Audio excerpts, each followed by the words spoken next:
Recording in progress. B'siyata Shmaya, Shabbos Parshas Achrei, Kedoshim, Yud Gimel Ir Tavshem Mem Ches.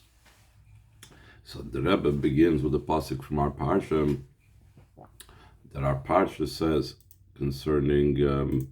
One second. Okay. Recording in progress. Then this day he will atone upon you. In other words, Yom Kippur, l'tayr eschem, to purify you. לפני Hashem, תטהרו. Before Hashem, you will become purified. It's explained concerning this in L'kutei Torah Parsha Seino on our Parsha, which the Rebbe always refers to, like the famous Vart Chassidische Parsha Shal Shavuot, the Chassidic Torah portion. Because just like we have to review the regular Torah portion, we have to review the Chassidic Torah portion. That when it says the Lifnei Havaya could mean in the presence of Havaya. Before meaning in the presence, in front of Havaya. But a deeper level of Chassidus explains is Pirushei Lamayla Mishem Havaya. Before meaning prior to, higher than Yud Kei Vav Kei. That the idea of Yom Kippur, the idea of Tshuva, reaches higher than Yud Kei Vav Kei. And explains the reason why. Maybe he brings about this. The Inyan HaTshuva hu lahashav nafshei elokis lemkar chaytzva k'mo shehoysa koydem mishtalshos v'yilidus hamadreges lo'olam hazeh.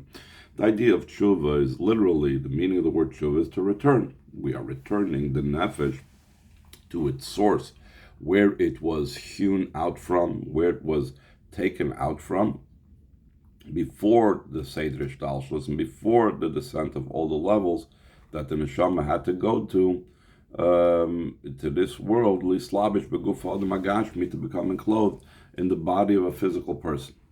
Sha'oz, at that time, before it came down, it was part of the source and the root of all the worlds, Hashem's infinite light. But after the descent of the neshama and the whole chain order of descent of the levels, the neshama changed from one entity to another entity. It descended to become enclosed in the body of a person in this world. And because of that descent and that leaving its original state, therefore we have to return it to its source, the way it was, and to elevate his nefesh havaya, that should be cleaving to the living Hashem. It should become back again part of the infinite light of Hashem, like it was initially. He says in line 16, second paragraph, we could say the what he explains in the Maimer, that the idea of tshuva is to return his soul to its source. It's also to explain what it says over here concerning tshuva, that before Havaya you should purify yourself. Higher than Shem Havaya. What it says in the Maimer that the root of the neshama is in the infinite light of Hashem. We could say we're talking about the Ein Sof that's higher than Shem Yud Kei Vav Kei. In other words, it's not, the Maimer doesn't clearly connect the two ideas. That Lefnei Havaya Titahru is higher than Yud Kei Vav Kei, and the idea that Tshuva is returning the neshama to the Ein Sof. So the Rebbe puts it together and says that the Ein Sof that's being returned to is the same idea like he speaks about in the Maimer that is higher than Shem Havaya. Since the idea of tshuva is to return the nefesh to its source and its root, Nimtza comes out.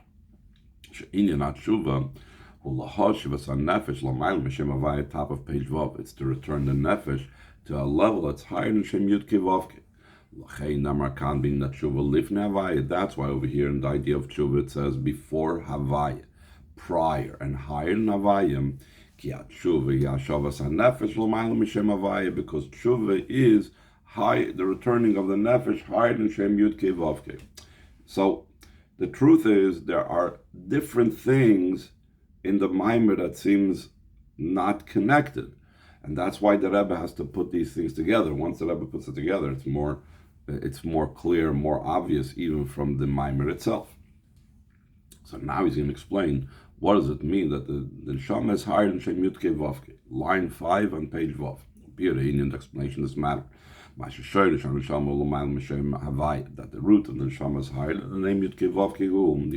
Because we say Neshama in the Sat B'Tahore, the Neshama you placed in me is pure. You created her. The Hainu. The Neshama on its own, before anything was done to it, is the level of Tahora, is the idea of purity. That's higher than you created her. This level of the Neshama, the way it is on its own, the state of purity of the Neshama, before Atabarasa, it's the level of a lekus, of godliness, that's beyond the entire idea of the coming into being of the world. Not only that, it's even higher than the level of godliness that brings the world into being. And this itself, it's higher than even the highest level in godliness that brings into being the world. In other words, like this, that in the godliness that gives chayas to the world, there can be different levels. So, as we're soon going to explain, so it's not just that it's higher than the level of godliness that is, like, if you will, hands-on involved with the hisavas of the olam. It's also from any level of godliness that's shaykhs with the world coming into being. And for that he explains the different levels involved. Line 15. In godliness that brings into being the world, there's many levels. There's a level of godliness that mamish has a connection to the world. That's a level of Shem Elokim. So like it says in the pasuk, Bereshis bara Elokim.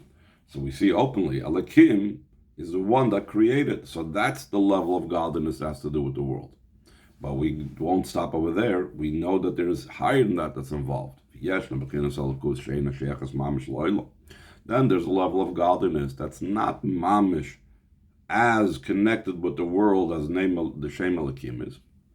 The name Yud Kei Vav Kei. So what makes me say that Yud Kei Vav Kei has to do with the world coming into being? Also, the level of Yud Kei Vav Kei has a connection with the world. One of the reasons why it's called Havaya al Shem Shemahaves Olam, because it brings the world into being. Havaya and Mahava is the same Shoyrish. And it says, the day that Havaya Lakim made Eretz V'Shamayim. So we see it's not just Bereshis bara Lakim, and Havaya has nothing to do with the creation, but also line 23, Shasiyas Eretz V'Shamayim Shayechas Loirak L'Shem Elokim Elgam L'Shem Havaya. The making of Eretz V'Shamayim is connected not only to Shem Elokim, but also to Shem Yud Kei Vav Kei. And then Nimtza from this comes out. But also the fact that the Neshama, its root is in the level of Tahora, that's higher than you created her. It's not just that the Neshama is higher than the world itself. And not only is it higher than the name Elokim, which is the Bereshis bara Elokim part of the connection with the world. Here he doesn't bring it in, but in many Mamorim he brings down Elokim is the gematria of the word Hateva, so we see how much Hashem Elokim is connected with the world. Going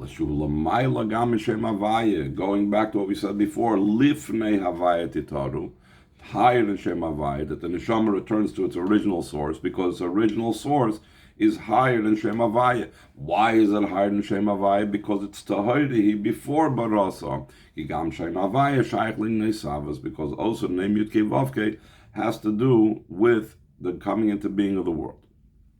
So now the Rebbe is going to take this a step further. Last line on the page. To explain the matter even more in depth, in Yadu, it's known Shem Havayu, Shem Ha'etzem, V'Shem Ha'Mefurish. The name Yud Kei Vav Kei is Hashem's essential name, and His explicit name, V'Shem HaMiyuchad, and unique to Hashem, like the name Elokim, for example, can sometimes be used, like we had Malachim are also called by the name Elokim, and so on. Judges are called Elokim.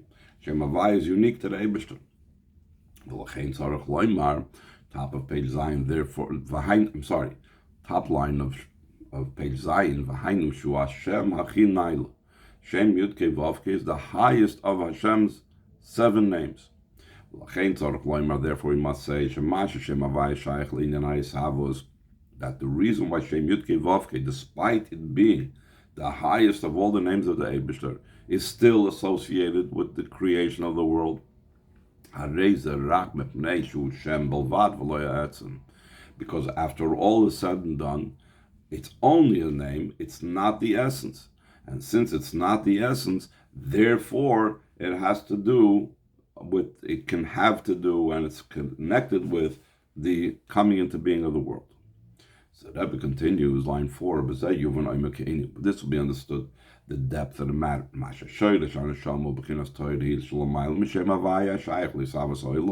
That the root of the neshama is a level of tahiri that's higher than Shem Yud Kei Vav Kei, gets connected to the coming into being of the world. Because the root of the neshama is in Hashem's very essence. That's beyond all names and all revelations.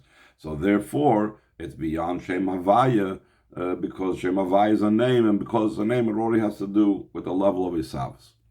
Line 9. This idea that we return the nefesh to its root, it's an idea of an ascent for the neshama. It's not just a return to the way it was before. As the Rebbe always says, we're not going to return it just to what it was before. There's no purpose in that. The point of the explanation of this is, so we need to explain, if the neshama before was rooted in Hashem's essence, and now it's returning there, so what gain is there? What aliyah is there? So what the neshama was before, it was rooted in Hashem's essence. That's the way the neshama was above. Before it came down into this world, it was connected by Hashem's essence. As opposed to when the neshama came down here into this world. And now, while in this world, we are returning the nefesh to Hashem. The intention is that also the way neshama is found down here below. Neshama enclosed in the body. Also in this level itself, because that the ruach, the spirit, will return to Hashem that gave it. It's not that we're saying through tshuva, so then after 120, when the neshama goes to Gan Eden, it will return to its source and its root. No, we're talking about the neshama down here in the body. And that's a big chiddush. That's a big aliyah over what it was before. Before, its connection with Hashem's essence was completely removed from the physical world. Here, while being in the physical world and being in the physical body, it's connected with Hashem's very essence. So the Rebbe goes on, line 17, with the idea behind this is, this idea that the return of the nefesh to its root comes about through the avoid of the neshama down here below. Because the neshama is making for Hashem a home down here below. The content of the idea of making a home for the world into a home for the Eibishter, that also down here below should shine Hashem's very essence without all types of and any types of constrictions. Just like in a person's home in the literal sense. The essence of the person is found in the home. The person doesn't feel under any types of limitations in their home. They could, and the greatest compliment you can give a host, you say, "Oh, I felt mamish at home." What's the idea of feeling at home? That you don't feel any types of restrictions. You don't have to cover yourself in any way. You don't have to hide yourself in any way. You don't have to control yourself in any way. You could be totally you at home. So this is what it means, the idea of that Cain who gambazesha olam nasa dir lo yisbarach. So too, it's in that fact that we're saying that the world becomes a home for the Eibishter. Shagam betachtoinim mizgala atzmusi yisbarach b'li kol tzimtzumim. Also down here below becomes revealed Hashem's very essence without any types of constrictions. Like it says in the pasuk, that your master will not hide himself anymore. Before Betanya, it's explained in Tanya, top of page Ches, and at length in many other places it's explained in Chassidus, that Hashem will not hide himself, not cover himself anymore from the Yid with a garment. So that means that there is no concealment of Hashem in this world through our avodah that we made Hashem have a dear lo yisbarach b'tachtoin. Through this avodah, the neshama draws down Hashem's very essence down here below. Through this becomes also an ascent in the neshama itself. So it's not just a gain for the world or a gain for Hashem that now he has a home down here below, but that gain and that ascent and that thing that happens in a greater fashion than before is that we have now that the neshama is having this as well. That now, because he made a home for Hashem down here below, so the neshama can be back with its source, with Hashem himself. Because Hashem himself is right here with the neshama. Therefore, based on what we just now explained, from this understood the fact that the neshama returns to its root. Like we said, that's the idea of tshuva. We're not talking about that's going to return to its root and source after it leaves the body, but it's the way the neshama is enclosed in the body. The fact that the neshama drew down Hashem's very essence. The hamshach is down here below. And therefore, the result of that is, therefore also the reward that the neshama attains for this avodah, says also in a similar fashion, its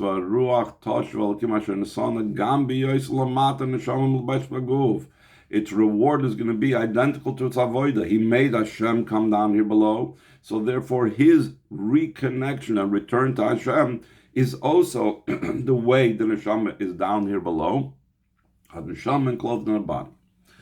This is the ascent that occurs in the neshama through its descent in the body.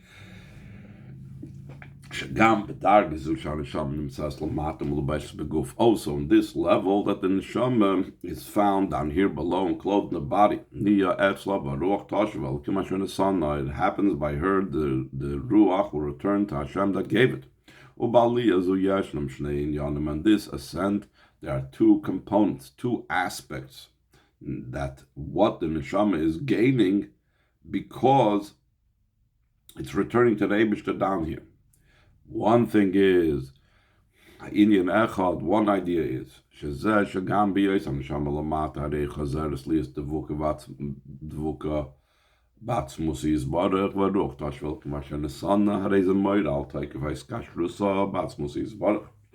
this, the fact that also while the neshama is down here below, it returns to be cleaving in Hashem's very essence. And like it says that the ruach will return to Hashem that gave it, so that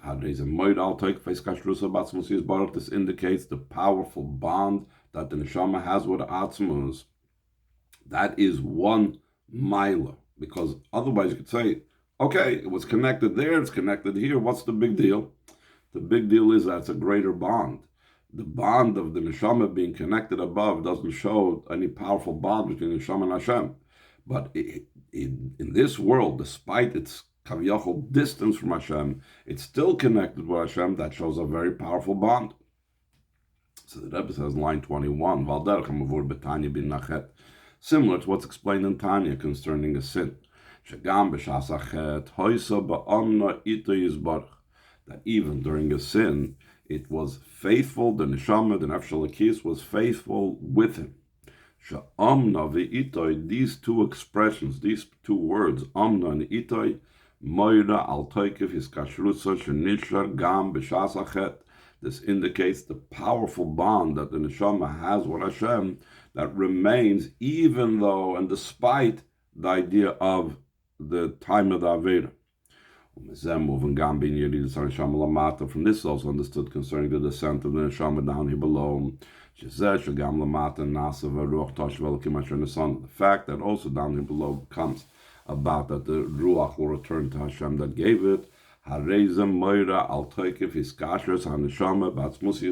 This indicates the powerful bond of the neshama and Hashem's essence. So therefore, that is one aliyah that the neshama has, the revelation of its powerful bond with Hashem, that revelation and that powerful bond would not have come out to be seen the way the neshama was connected with Hashem before it came down here. Now another point that I was going to say in line 28, Inyan Shady, and the second idea that happens in the aliyah of the neshama down here below, this avoida of the neshama returning to Hashem affects also the body. Its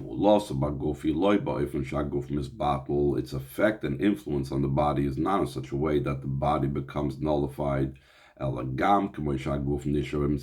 rather also the way the body remains in its being. As a body, it doesn't cease being a body. Top of page 10, the neshama influences and affects the body.